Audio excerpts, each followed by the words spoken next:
okay, this is what we're going to give you to hurt this player, 10,000 plus.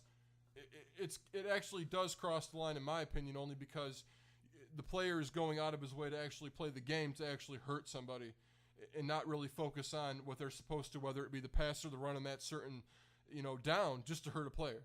Okay, and a former safety from Greg Williams' days in Washington, Matt Bowen, recently said that, the bounty program was in place, okay?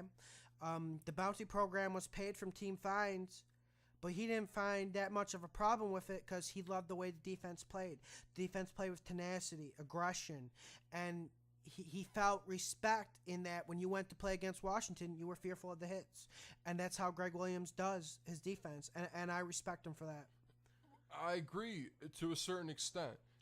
But I believe that Matt Bowen wasn't in the inner circle in those teams. And I think that the players that Greg Williams did offer the money to were a little bit more discreet about what was going on. Okay.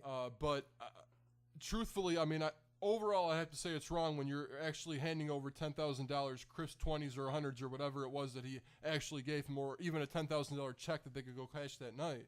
I think that's wrong because these players, even though they make hundreds of thousands of dollars, some of these players don't make millions. Some of them do make millions, but a lot of them, like even Anthony Hargrove, does he make millions? No. But he's going to be a pivotal player on teams' rosters year in and year out. Exactly, but he still needs, if you're going to hand over $10,000 to a player like Anthony Hargrove, that's an asset to him. He's going to need that money for his family to provide, and if you're going to offer that just to hurt a player, I think a player like him would go out of his way to do it, not just to bash him, but I'm just saying for money purposes, it does make sense, and I think that's why it's wrong. And here's what really gets at my craw, okay? After the Vikings-Saints NFC Championship game, my opinion, one of the best championship games in NFL history, one of the more heartbreaking moments of my life. The NFL said, "Oh, we're sorry. We missed 3 personal foul calls on Brett Favre during that game. Oh, sorry. We missed them." They even admitted they missed them. Well, there was that one play where, they showed the highlight a lot on ESPN, especially over when they were talking about this. I've seen it a lot. It's basically like he throws the ball, and then one Saints hits him in the leg, then the other one comes up and takes basically his head off. And it happens, but it's way after the play, and you can see it, and it happens. I just don't understand how they just let stuff like that go. And Giff, I don't want to make us sound like hypocrites because we're advocates for football like it was in the old days, helmet to helmet hits. You can hit the quarterback how you want. But when you're going low on a quarterback, that's when I start to question. It's like I don't understand the going low on a quarterback. You go up high. Well, that's my point. That's why I'm so upset with it. It's because it's way after the play. It's so obvious. And for people to say otherwise on that specific play and others that have happened in that Saints game, to me, it's a bit ludicrous to say that it wasn't going on because to me, after all this stuff has came out and looking back on it, it's quite obvious that they were trying to hurt Brett Favre in that game and that they've done it before. Yeah, let's look into the Saints' history, okay? They're a physical team on defense. That's the only way they can win on defense, okay? They haven't had elite talent on defense. But Greg Williams was holding that defense together for all these years. And Sean Payton, okay, even the owner of the Saints has admitted knowing about it, and they met with Roger Goodell. So we'll see where it takes us with that. My opinion on the Saints is, the Saints have been favored by the NFL in numerous ways. I don't want to go into it. I don't want to start conspiracy theories, okay, because everyone was looking at me crazy 2 years ago when I was saying there was a bounty program. So I don't want to go into it and start conspiracy theories, but I feel how I feel about the Saints. I feel like they're entangled with the league in different ways than we may know. And I agree. And I think as a whole, I just would like to say that, I think Greg Williams and Sean Payton are decent coaches. Greg Williams, actually, I have high praise for. Elite coach in this league. Yeah. One of the better defensive coordinators this league has ever seen. Let's not sugarcoat it, Giff. Yeah, he, in my opinion, he is one of the best defensive coordinators and coaches that I've ever seen. And it's actually unfortunate that he has to be caught up in this right now. It actually really is unfortunate. He's going to be made a scar his name. scapegoat. Yeah, it's going to scar his name for absolutely no reason. I'm sure it could have been avoided, but unfortunately it did come out, and now he's going to have to pay the price for something that really, I mean, is going to scar his career.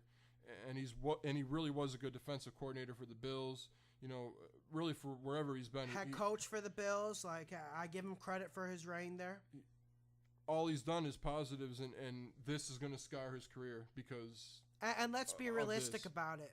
Why it's going to scar his career, okay? This wasn't just a one-time occurrence, okay? We got players from Washington, Buffalo, and New Orleans talking about this bounty program that existed under Greg Williams' reign. Say what you will about it, okay? I bet there's been numerous other bounty programs throughout this league. Like, let's look at Baltimore, for instance. You're going to tell me Ray Lewis hasn't been paying players for years? I mean, to say that it's not going around the league would be totally hypocritical because, I mean, it definitely has to be happening around the league because, I mean, I've seen way more tenacious defenses than the Saints.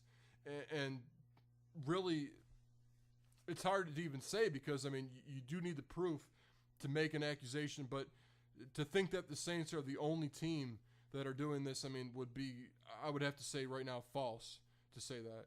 Yes, it's completely true.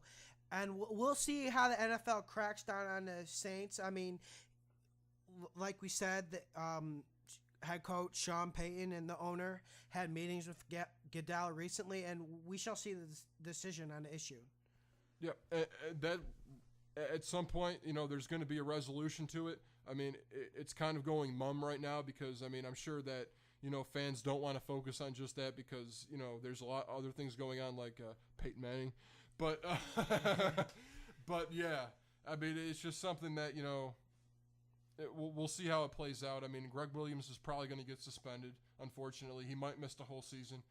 Sean Payton, I don't think we'll see, you know, any really. No, he's a golden boy. You know, the NFL says it looks at every situation as its own situation without prior circumstances, but that's a lie. You know, they protect their money. It's a corporation. Let's be realistic about it. Yeah, Sean Payton, I don't think he's going to get harmed by this at all. But Greg Williams, I do. Okay, Gift. Let me ask you a question. Okay, first of all, let me ask you your punishment for Greg Williams. Then I'm going to ask you, what do you think Mr. Goodell will hand Greg Williams? Okay, well, what I would do with Greg Williams right now is I would have a talk with him. I would see what's going on. But it gets to a point where, like, I don't know. I couldn't suspend him for it because I would need the full proof. I mean, if this is going to go out in court, then it needs to be done in court. And then if Goodell's going to, you know, go through with what he's going to go through with the punishment for, you know, for him, then that's fine. But I think that this does need to be proven in court beforehand because right now I wouldn't put down any sentence on Greg Williams at all.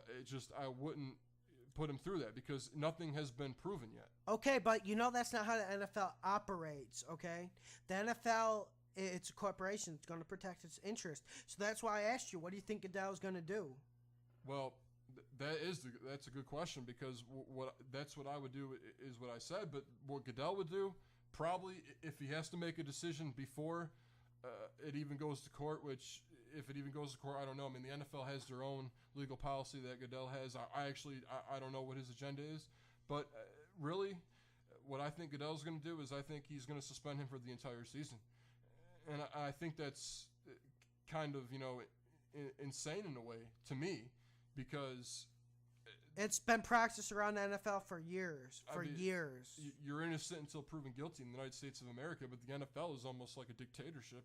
Not to, you know, say that out like that and bash Goodell, but I mean, at this point, I mean, if they're going to do something before it goes out legally, who's not to say that the NFL is in charge ahead of the legal system? Well, that's what I was also thinking. I definitely think Goodell is going to go down hard here, hard and fierce like that man usually does.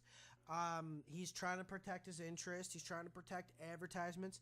Not that I think it's going to kill his money game with the NFL or the money coming in because, you know, it's huge.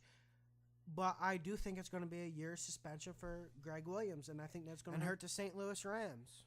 Yeah, and really, you got to wonder if he was staying with the Saints, would it be different? I mean, we're going to see how this all plays out in the end. but we'll see. I mean, I'm looking at a year suspension for him. Unfortunately, because I think that's what Goodell's going to do. But it's kind of a bad situation that it had to come out like this for Greg Williams.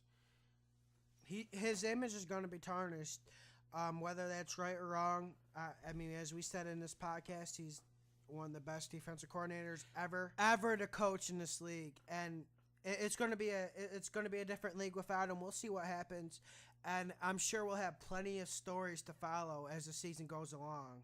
Yes, and I think next week's going to be very interesting to talk about what goes down in the rest of this free agency, because there's still a lot more that has to be, unveiled.